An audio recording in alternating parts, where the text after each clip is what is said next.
বইয়ের পাতায় নিজের জীবনের স্বপ্ন বুনলেও লিভারের জটিলতা একটু একটু করে কেড়ে নিচ্ছে শ্রেষ্ঠর জীবনের সব আনন্দ।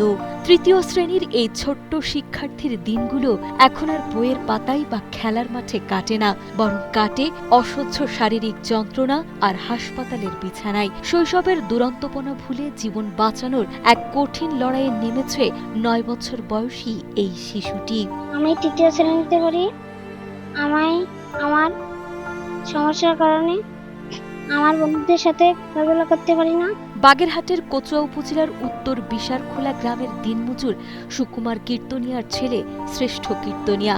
প্রায় 4 বছর আগে শ্রেষ্ঠর শরীরে হৃদরোগ ধরা পড়লে অনেক কষ্টের ধার দেনা করে তার একটি সফল অপারেশন করানো হয়। সেই ঋণের বোঝা কাটিয়ে ওঠার আগেই এবার তার লিভারে নতুন করে মারাত্মক জটিলতা দেখা দিয়েছে।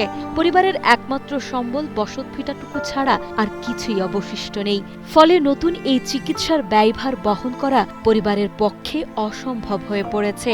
হার্টে অপারেশন করছি 4 বছর আগে, কিন্তু এখন আবার লাঞ্চের সমস্যা দেখা দিচ্ছে। আমার এই বাড়িটুক ছাড়া আর কোনো কিছু সেরকমের কিছু নাই যে ফিরে আমি অপারেশন করব। এই 4 বছর আগে অপারেশন করেছে, ইদানিং দেখা যাচ্ছে ওর বুকে একটা গুনার মতো জাগে উঠছে এবং লাঞ্চের সমস্যা হয়েছে।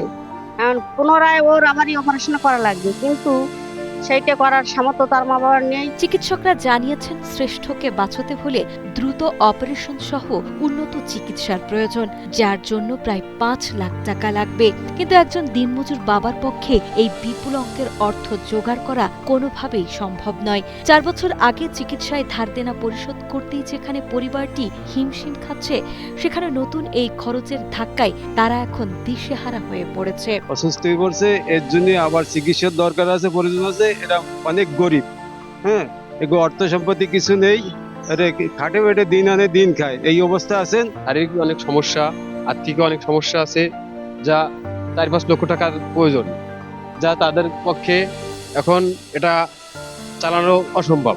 অসুস্থ শ্রেষ্ঠর একটাই আকুতি, সে আবার সুস্থ হয়ে বন্ধুদের সঙ্গে নিয়মিত স্কুলে যেতে চায় এবং সবার সঙ্গে মনের আনন্দে খেলাধুলা করতে চায়। একমাত্র সন্তানকে বাঁচাতে সমাজের বৃত্তবান ব্যক্তি, বিভিন্ন সামাজিক সংগঠন ও সরকারের কাছে আর্থিক সাহায্যের আবেদন জানিয়েছে তার অসহায় বাবা মা ও এলাকাবাসী।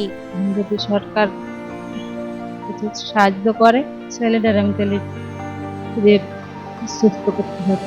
যা আমরা সরকারের কাছে আবেদন করি যে সে যেন একটু সহযোগিতা আমাদের কাম্য। আর যদি এরা আমাদের পাশে এসে একটু দাঁড়ায় বা একটু হাতছানি দেয়, তাহলে আমরা ছেলেটাকে চিকিৎসা দিয়ে সুস্থ করতে পারি।